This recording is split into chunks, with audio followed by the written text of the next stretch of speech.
அனைவருக்கும் என் அன்பான வணக்கம். உலகெங்கிலும் இருக்கிற தமிழ் சொந்தங்களுக்கு ஒரு செய்தியை நான் வழக்கமாக தர விரும்புகிறேன். அமெரிக்காவில் அட்லாண்டா மாநகரத்தில் நாங்கள் ஒரு நிகழ்ச்சிக்காக வந்திருந்தோம். அந்த நிகழ்ச்சிக்கு வரும்போது பல தமிழ் சொந்தங்கள் வீடுகளில் இருந்து சமையல் பண்ணி எங்களுக்கு சாப்பாடு போடுவாங்க. சில நேரங்களில் சாப்பாடு நம்ம ஊர் உணவை விட சுவையாக இருக்கும். அப்போ அவங்க ஊர் பேரையும் சொல்லுவாங்க. வர்றவங்க எல்லாரும், சார் நான் உங்க ஊர் சார் மதுரை, சார் நான் திருச்சி, நான் வாடிப்பட்டி, நான் தேனி, இப்படிலாம் சொல்லுவாங்க. அப்போ ஒருத்தவங்க காரைக்குடின்னு சொன்னாங்க. அப்ப நான் செட்டிநாடான்னு கேட்டேன், ஞாபகம் இருக்கு. செட்டியாரன்னு நான் கேட்கல.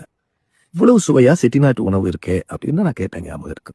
அவங்க யாரு, எவரு, என்ன ஜாதி, இதெல்லாம் யோசிக்கிற அளவு எனக்கு சின்ன புத்தி இல்லை.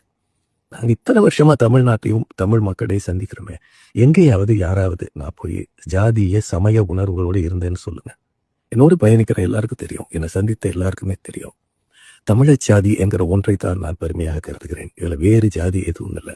இன்னும் சொல்லணும்னா, அவங்க அந்த கேட்ஸ்ங்கிற அமைப்பு எங்களை சந்திக்கிற ஒரு நிகழ்வு, மீட் அண்ட் கிரீட்னு வச்சாங்க.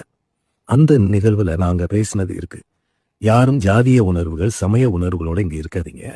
உங்களுக்குள்ள குழுக்களாக பிரிந்திருக்கிறீங்க. தமிழ் சங்கங்களே 2 3 இருக்கு. நீங்க எல்லாரும் ஒற்றுமையா இருந்தா தமிழுக்கு நல்லது தானே. ஒருத்தர் நிகழ்ச்சிக்கு இன்னொருத்தர் போகாம இருக்காதீங்க, எல்லாரும் சேர்ந்து இருங்க. இப்படியெல்லாம் நான் பேசியிருக்கேன். அந்த ஊர் நிகழ்ச்சி நடந்தது பிப்ரவரி 3ஆம் தேதி, செவ்வாய்க்கிழமை. ஆனா அது ரொம்ப காலம் கழிச்சு பிப்ரவரி 9 தேதியில, இது